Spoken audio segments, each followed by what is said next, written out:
मिथिला मंच न्यूज के इस कार्यक्रम के प्रायोजक हैं the spirit of math by engineer Anupam, Digghi से नाग मंदिर जाने वाले गली में, मिशर टोला, दरभंगा। हमारे यहाँ 11-12 के साथ साथ मेडिकल इंजीनियरिंग टेस्ट परीक्षा की भी तैयारी करवाई जाती है। जल्द संपर्क करें the spirit of math. Omega study centre, Mirzapur Chowk, Darbhanga. Admission open. IIT JEE, medical board, junior 7, 8, 9, 10। Mount summer school, Said Nagar, Laheriasarai, Darbhanga. Nursery से 10वीं तक छात्र एवं छात्राओं के लिए हॉस्टल की समुचित व्यवस्था। नामांकन के लिए संपर्क करें mount summer school. Gurukul public school, TBDC road, Laheriasarai, Darbhanga. Darbhanga का गौरव, जिसने बच्चों और अभिभावकों में बढ़ाया विश्वास, निरंतर सफलता की सीढ़ी पर अग्रसर। Learning Park English classes for 11th 12th BA Honors Banking साथ all competitive examination। Ganga Sagar beside Marwari college, Darbhanga by Dr. NK Yadav. Manners public school, Dilawarpur, Darbhanga. Affiliated to CBSE of 10+2, new Delhi. Class nursery से 12वीं तक को एजुकेशन स्कूल। छात्रों के लिए आरामदेह हॉस्टल की सुविधा। जल्द संपर्क करें मैनर्स पब्लिक स्कूल। समस्तीपुर के पूसा स्थित डॉक्टर राजेंद्र प्रसाद केंद्रीय विश्वविद्यालय में प्रथम दीक्षांत समारोह का उद्घाटन राष्ट्रपति रामनाथ कोविंद ने किया। उनके साथ बिहार के राज्यपाल लालजी टंडन, मुख्यमंत्री नीतीश कुमार, केंद्रीय कृषि मंत्री राधा मोहन सिंह, बिहार के कृषि मंत्री प्रेम कुमार सहित कई मंत्री और सांसद विधायक मौजूद थे।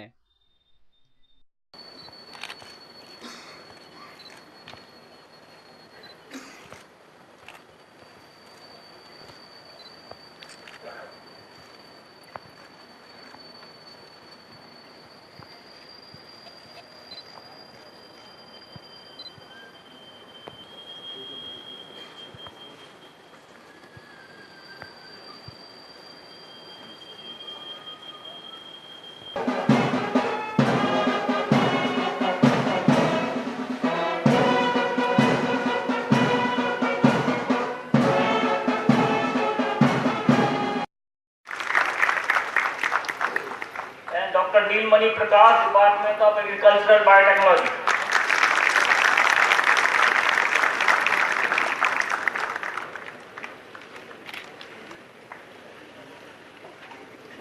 Vice Chancellor,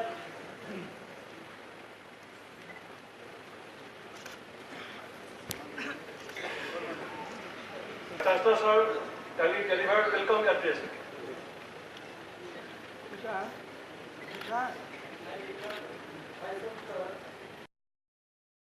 हार्दिक अभिनंदन करता है। दीक्षांत समारोह के सफल एवं सुचारू संचालन के लिए आप कृपया सभी अपने निर्धारित स्थान पर बैठें और अनावश्यक चहलकदमी ना करें।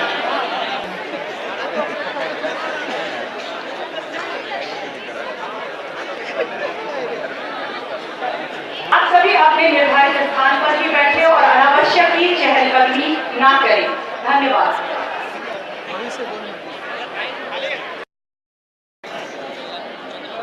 आप सभी अपने निर्धारित स्थान पर बैठ जाएं। पंडाल में शांति बनाकर रखें।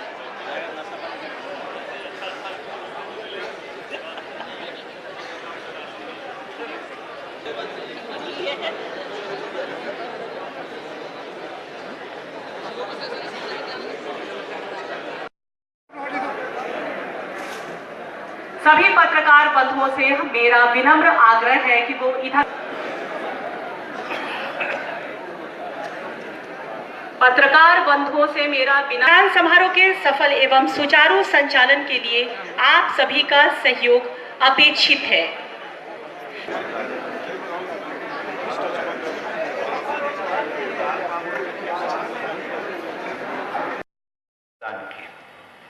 आज वे खाद्य सुरक्षा से आगे बढ़कर पौष्टिक आहार उपलब्ध कराने के लक्ष्य की ओर बढ़ रहे हैं।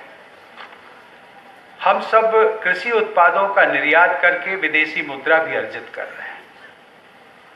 समस्तीपुर की इस बेहद उपजाऊ धरती पर जहाँ के मेहनती किसानों की अलग पहचान है, और शायद यही कारण रहा होगा जिसका कि मुख्यमंत्री जी ने और केंद्रीय कृषि मंत्री जी ने भी उल्लेख किया कि सन 1905 में भारत का पहला आधुनिक कृषि संस्थान imperial agriculture research institute Pusa के नाम से स्थापित हुआ था।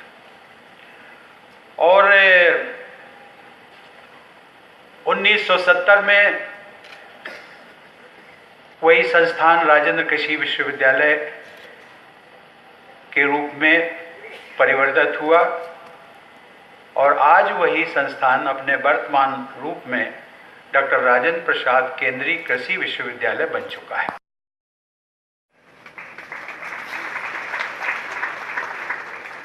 Anushree, department of plant breeding and genetics.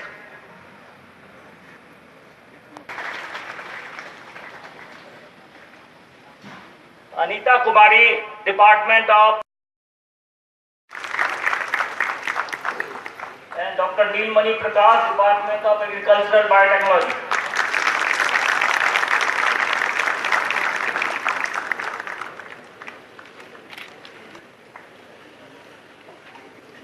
Vice chancellor,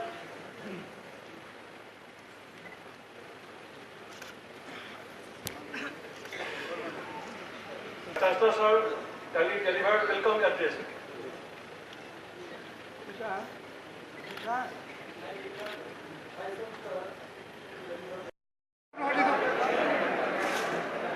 सभी पत्रकार बंधुओं से मेरा विनम्र आग्रह है कि वो इधर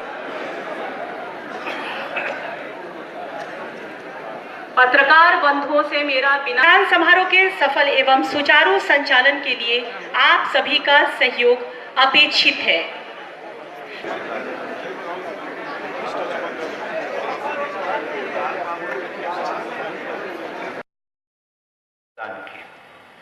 आज वे खाद्य सुरक्षा से आगे बढ़कर पौष्टिक आहार उपलब्ध कराने के लक्ष्य की ओर बढ़ रहे हैं। हम सब कृषि उत्पादों का निर्यात करके विदेशी मुद्रा भी अर्जित कर रहे हैं। समस्तीपुर की इस बेहद उपजाऊ धरती पर जहाँ के मेहनती किसानों की अलग पहचान है, और शायद यही कारण रहा होगा जिसका कि मुख्यमंत्री जी ने और केंद्रीय कृषि मंत्री जी ने भी उल्लेख किया कि सन 1905 में भारत का पहला आधुनिक कृषि संस्थान imperial agriculture research institute Pusa के नाम से स्थापित हुआ था। और 1970 में वही संस्थान राजेंद्र कृषि विश्वविद्यालय के रूप में परिवर्तित हुआ, और आज वही संस्थान अपने वर्तमान रूप में डॉक्टर राजेंद्र प्रसाद केंद्रीय कृषि विश्वविद्यालय बन चुका है। पठान कवई के मुताहिद के पुत्र अब्दुल हकीम को गांव के ही कुछ लोगों ने पुरानी रंजिश के कारण हुए विवाद में चाकू मारकर घायल कर दिया। घायल युवक का इलाज डीएमसीएच में चल रही है। कैसे सर ऐसे जा रहे थे पान की दुकान पे बुलवा के, उसके बाद बातापाई होने लगा था, और उसका जो भाई था कौन था वो? कमरे आलम, सजाद ऑर्डर देने वाला। सजाद बोला कमरे आलम को मार दे छुरा सा ले जान से, वो देखते छुरा मार दिया, ऊपर से हम गिर गए तो ऊपर से उसकी माँ बेटी सब मिलकर मारना। डीएमसीएच में भारत सरकार द्वारा गरीबों को मुफ्त में 5 लाख रुपए के इलाज के लिए चलाई जा रही योजना आयुष्मान भारत के लिए पंजीयन शुरू कर दी गई है। जरूरी पड़ती है इसमें ration card, Aadhaar card, ration card से इसका नाम सर्च किया जाता है। इसमें अगर नाम इसका आ गया, अगर ration card, Aadhaar card, family photo, single photo की जरूरी पड़ती है, तब इसको एक गोल्डन कार्ड बना के देते हैं।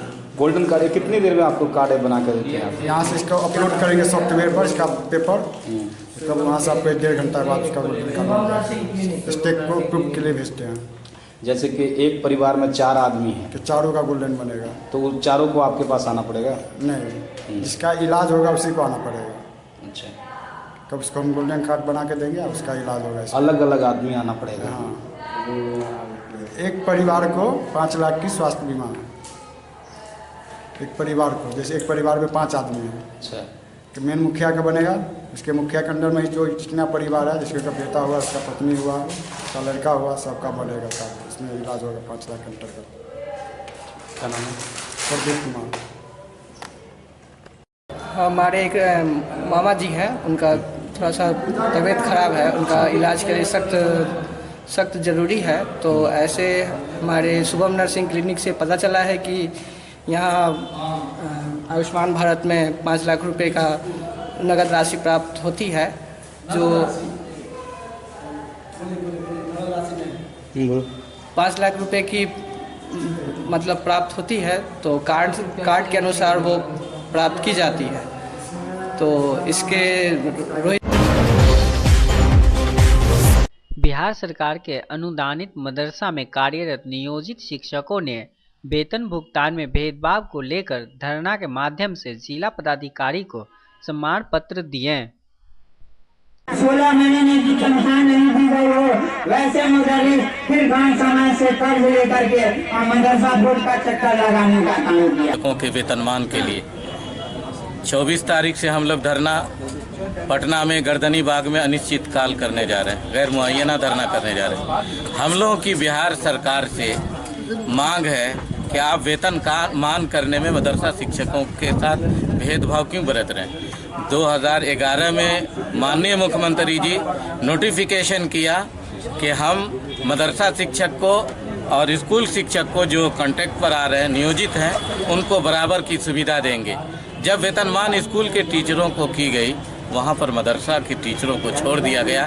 आज भी मदरसा टीचरों को 9,000 रुपया सैलरी मिलती है, जिससे घर परिवार चलाना बहुत मुश्किल हो गया है। सुना था कि किसान लोग आत्महत्या करता है, लेकिन सरकार मदरसा शिक्षकों को इतना बदहाल कर दी। 9,000 रुपया में इस मुश्किल वक्त में घर परिवार चलाना, माँ बाप घर परिवार को मुसीबत के वक्त, बीमारी के वक्त इलाज भी नहीं करा पाते हैं। इसलिए हम लोग धरना दिए कि माननीय मुख्यमंत्री जी तुरंत हम लोगों का वेतनमान करें, और फिर अगर वेतनमान नहीं करती है तो हम लोग पटना जा कर के गर्दनी बाग में हम लोग धरना मुजाहरा उस वक्त तक करेंगे जब तक ये सरकार वेतनमान नहीं कर देती है। यही हम लोग का मांग है, यही मुतालबा है कि सरकार, माननीय मुख्यमंत्री जब इंसाफ के साथ विकास कर रहे हैं, इंसाफ की बात कर रहे हैं, तो हमारे साथ नाइंसाफ़ी क्यों हुई।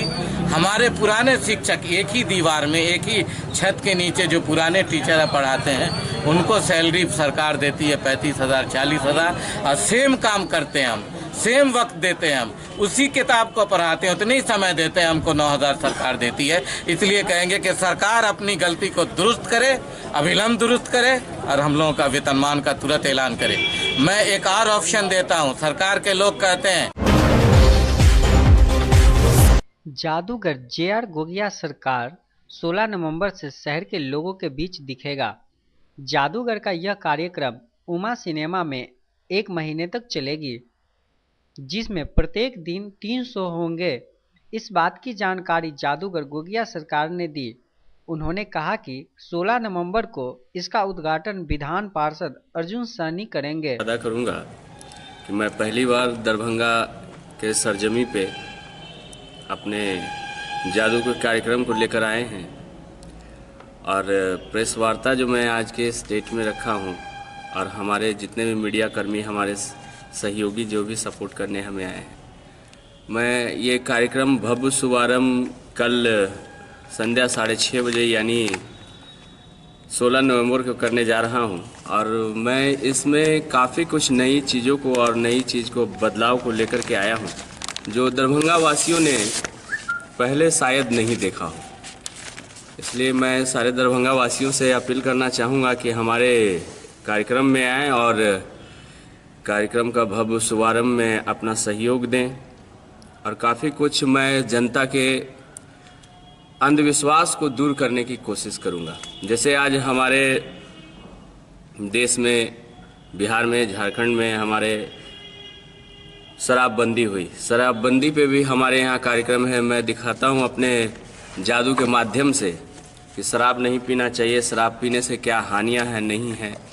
और उसके बाद अभी स्वच्छता अभियान जो हमारे बिहार में चल रही है उस पर भी हम लोगों ने कार्यक्रम रखा है, स्वच्छ भारत की स्वच्छ अभियान, जिसको मैं अपने जादू के माध्यम से लोगों को दिखाता हूँ कि स्वच्छ अभियान क्या होता है, सफाई क्या होता है, घर में सुलभ बनाएं।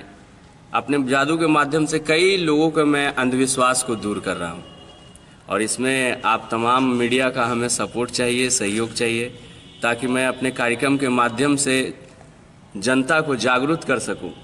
अभी हाल में ही भ्रूण हत्या को लेकर के पेपर वगैरह में आया, मैं अपने कार्यक्रम को तुरंत उस पर भी रखा हूं कि भ्रूण हत्या पाप ही नहीं बल्कि महापाप है। तो मैं अपने जादू के माध्यम से लोगों के अंधविश्वास को दूर करता हूं और ये एक ऐसा कार्यक्रम है जो 3 साल से छोटा बच्चा से लेकर के 60 साल के बुजुर्ग तक एक साथ बैठ कर के विद फैमिली एंजॉय कर सकते हैं। क्योंकि आज के इस डेट में जो भी ऑल ओवर इंडिया में गिने चुने 6-7 लोग बच गए हैं जो इस जादू की दुनिया को बचा करके रखे हैं।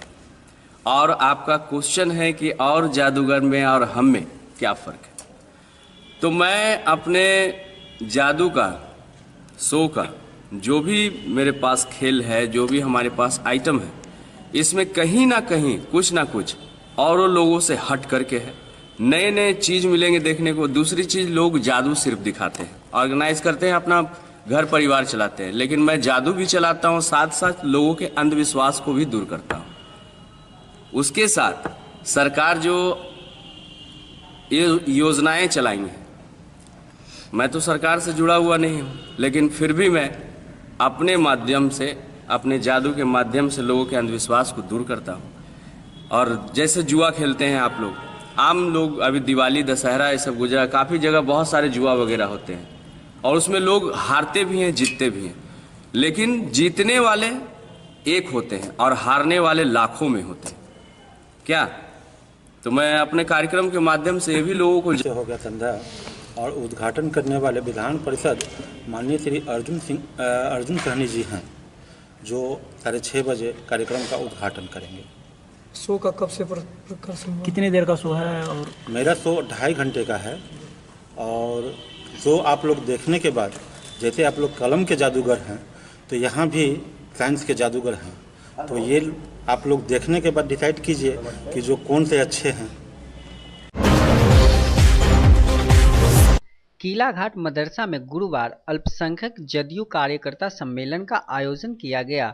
इस कार्यकर्ता सम्मेलन में हायाघाट विधायक अमरनाथ गामी, बेनीपुर विधायक सुनील चौधरी, खाद्य आपूर्ति मंत्री मदन सहनी, ससनाउल हक, इजहार अहमद सहित कई नेता, वरिष्ठ कार्यकर्ता सहित जिले के 18 प्रखंड के कार्यकर्ता उपस्थित थे। हकीम साहब ने सच्चे कमेटी की बात कही। पार्टी के नगर अध्यक्ष विकास संचालन जो भाजपा से विपरीत धारा के समर्थक माने जाते हैं, वहां कुछ काम करके देखना चाहिए। जब हमने 4 पार्टी का आयोजन किए तो उस समय लोगों में यह विश्वास नहीं थी कि भारतीय जनता पार्टी के विधायक अमरनाथ गामी इफ्तार पार्टी का आयोजन कर सकते हैं। जब हम मस्जिद जाने वाला सड़क बन रहा है, जब मस्जिदों के अंदर चापाकल करवाए, सोलर लाइट लगवाए, मस्जिद का रास्ता बनवाए, तब जाके लोगों में विश्वास जागी। जब हम लोग क्षेत्र में जाते हैं, लोग बताते हैं ट्रांसफार्मर नहीं है, ट्रांसफार्मर बदलवाने का काम किए। उसी वक्त भाजपा विधायक को अपनाने का काम कोई किया था तो अल्पसंख्यक समाज हायाघाट के थे। अब उन्होंने जिसको जी जान से हमें मतदान करने का, जिसने आपको आपका हक देने का प्रयास किया और बिहार में एक ही व्यक्ति, एक ही नेता माननीय नीतीश कुमार जी हैं जिन पर आप विश्वास रख सकते हैं। बिहार में उन्होंने कहा जो मेरा शासन स्थापित होगा तो मैं कानून का राज स्थापित करूंगा, और उन्होंने कानून का राज स्थापित करके दिखलाया। उन्होंने कहा कि बिहार में एक भी दंगा मेरे शासनकाल में नहीं हो, और बिहार में एक भी दंगा उनके शासनकाल में नहीं हो सकता। तो ऐसे व्यक्ति को आपको चुनना, आप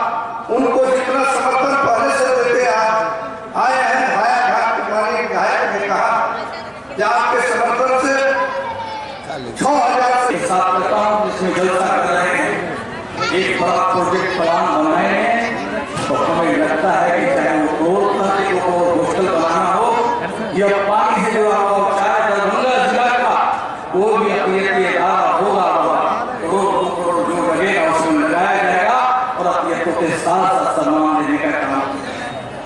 2005 में वज़ीर-ए-आला नीतीश कुमार जी मुख्यमंत्री में कितने % वोट हमारे इधर आए, कितने आरजेडी और कितना कांग्रेस में गए, कितना हमारे 2010 में, उसके बावजूद भी काम आजाद हिंदुस्तान के बाद तारीख में उठा करके देख लीजिए कि जो काम वज़ीर-ए-आला नीतीश कुमार जी ने, ये भी तो जरूरी है समझ। नीतीश कुमार ने फैसला लिया 2014 में, 13 और 14 का चुनाव हो, बहुत सारे काम की चर्चा हमारे नेता यहाँ पर कर रहे थे और 14 में ऐसी स्थिति हो गई कि नीतीश कुमार की राजनीति जो भी उन्होंने 2006 से 14 तक काम किया था उनको इस्तीफा दे करके घर में बैठ जाता। इसी बिहार में कभी कभी खुद भी आत्म विश्लेषण करना चाहिए। अगर काम से वोट होता तो 2014 में नीतीश कुमार की पार्टी सबसे पीछे की पार्टी नहीं होती। अगर काम से वोट होता, ये मैं इसलिए कह रहा हूं कि अनुभव किया गया है कि ऐसे मुख्यमंत्री को इस्तीफा देके बैठना पड़ा, तो शायद हम लोग नहीं जानते हैं कि श्री कृष्ण बाबू क्या थे, हम नहीं पैदा हुए थे, लेकिन हम लोगों के जीवन में पहली बार इज्जत से देश में बिहारियों को देखना शुरू किया, वो नीतीश कुमार के राजपाट को देखना शुरू किया। अभी फकीर साहब बोल रहे हैं, मैं इसमें संबोधन करना चाहता हूँ। हमारे नेता ने जरूर कहा है कि हमको वोट की चिंता नहीं, इसका यह मतलब नहीं आपका वोट नहीं चले। बिल्कुल मुसलमानों का वोट नीतीश कुमार को चाहिए, जदयू को मुसलमानों का वोट चाहिए। उन्होंने ये कहा कि मुझे कुछ लोग बोलते रहते हैं कि शायद इसको गलत तरीके से बात आ रही है कि वो मुख्यमंत्री को देखा है, लेकिन मेरा दावा है कि बिहार ही नहीं पूरे हिंदुस्तान में वाहिद मुख्यमंत्री है जिनका नाम है नीतीश कुमार, जिन्होंने पूरी ईमानदारी के साथ अपने सूबे के आवाम के लिए दिन रात एक कर करके उन्होंने जो ख्वाब देखा था उस ख्वाब पर अमल, अगर आप उसको एक तरफ रखिए और हमारे माननीय मुख्यमंत्री जो लोग किए उसको एक तरफ रखिए तो बहुत ही ज्यादा भारी उस पर पड़ता है। इस चीज को समझाने की जरूरत है, समझने की जरूरत है। इलेक्शन का समय आ रहा है, रंग बिरंग के बातें कहे जाएंगे, कभी भाजपा से डराया जाएगा तो कभी एनडीए से डराया जाएगा, ये बहन में डाल के रखते हैं। आप गौर करके देखिए, हमारे माननीय मुख्यमंत्री जी एनडीए से अलग हुए थे, किनके लिए? अकलियतों के लिए, अल्पसंख्यकों के लिए। तो मिथिला में एक कहावत है कि जिसके लिए भिन्न हुए वही हो गया बकरा। अगर आप 2014 में वो गलती नहीं किए रहते तो आज फिर हमारे मुख्यमंत्री जी को किसी भी गठबंधन में जाने की जरूरत नहीं पड़ती और अकेले अपने दम पर ही सरकार बनाते। और अगर सरकारी नौकरी उनको नहीं मिल पाता है, वैसी स्थिति में उनके माता पिता को लोन चुकाने की आवश्यकता नहीं, बल्कि सरकार उस लोन का खुद वहन करे। यह इस योजना का सबसे खास पहलू है, जिसको समझने की आवश्यकता है। और यह सभी के लिए जो लोक शिकायत निवारण कानून बना, जिसकी चर्चा हमारे कई साथी करते रहते हैं। लोग कहते रहते हैं कि हमारा सीओ नहीं सुनता है, हमारा डीओ नहीं सुनता है, हमारा थानेदार नहीं सुनता है। वैसे साथियों के लिए है कि आपका कोई मामला, चाहे वो बिजली बिल ज्यादा आ गया, आपका दाखिल खारिज नहीं हो रहा है, आपका कोई मामला किसी से अगल बगल के पड़ोसी से झंझट हो गया, कोई मामला आपको खास सुरक्षा योजना में अगर आपको प्रत्येक महीना में अनाज नहीं मिलता है, आप लोग शिकायत पूरे जिला में से लोग जोश और खरोश के साथ उत्साहित होकर के इस सम्मेलन में आए और लोगों ने इसको कामयाब किया। और माननीय मुख्यमंत्री श्री नीतीश कुमार साहब जो बिहार के अंदर न्याय के साथ विकास कर रहे हैं और अपने तदबीर से बिहार के अंदर जो खुशहाल तस्वीर बनाने का काम किया, इसका फ़ायदा अल्पसंख्यक समुदाय के लोगों के अंदर भी हुआ और उनके चेहरे पर भी खुशहाली आई। बस इसी को धारा को मजबूत करने के लिए कि वज़ीर आला जनाब नीतीश कुमार और ताकतवर बने और उनकी नीति को लोग हाथ मजबूत करने वो काम को हम लोग बोलना चाह रहे थे, हम लोग बोलना चाह रहे हैं। सब लोग अपनी अपनी बातों को रखा, हमको नहीं रहने दिया, हमको नहीं बोलने दिया। जो नीतीश कुमार ने कहा उसको सही रखते नहीं, सब अपने अपने बारे में बात करते। अरे नीतीश कुमार ने बिहार के अंदर में जितना काम किया, मुसलमानों के लिए जितना काम किया, क्या कोई किया? पूरे इतिहास उल्टा करके देख लीजिए। भारत में कोई भी मुख्यमंत्री ने जितना नीतीश कुमार ने काम किया, कोई किया? नहीं किया। अब उस चीज को मैं रखना चाह रहा था। आपके साथ अभी क्या समस्या हुई? क्यों चले आए मंच पर से? मैं इसलिए चला आया कि सारे नेताओं ने बोला और हमको नहीं बोलने दिया। कौन नहीं बोलने दिया आपको? वहाँ के अध्यक्ष ने बोलने नहीं दिया, वहाँ के सीनियर नेता ने नहीं बोलने दिया। क्या कारण हो सकता है? क्या कारण हुआ? क्या उन लोगों की अपनी मनमानी है, उन लोगों की मनमानी है। नहीं तो पार्टी में कहीं ना कहीं अंदरूनी मनमानी चल रही है। नहीं, अंदरूनी मनमानी का नहीं है। देखिए, ये दरभंगा जिला है, हम भी दरभंगे जिला से आते हैं, ठीक है ना। अलीनगर विधानसभा क्षेत्र से हम आते हैं, ठीक है ना। हम एक हफ्ता से यहाँ लगे हुए हैं इस कार्यक्रम को सफल बनाने के लिए, ठीक है। और इस कार्यक्रम ने सफल बना है। मुख्यमंत्री नीतीश कुमार के नाम से सारे लोग आए हैं यहाँ पे, सब उनके चाहने वाले आए। आपको क्यों नहीं? तो हमारी भी एक ये था कि हम भी अपना बोले, हम भी कुछ रखें। हमारे मुख्यमंत्री ने जो काम किया उस बात को हम अपने जनता के बीच में रखें। हमारे क्षेत्र से लोग आए हैं, 13 गाड़ी मैंने किया है अपने अलीनगर प्रखंड से। उन लोगों को सुनना था। तो क्या माना जाए इसको? इनको माना जाए वो लोग अपने हिसाब से किया काम। क्या नाम हुआ आपका? रेजा आलम दानिश, प्रदेश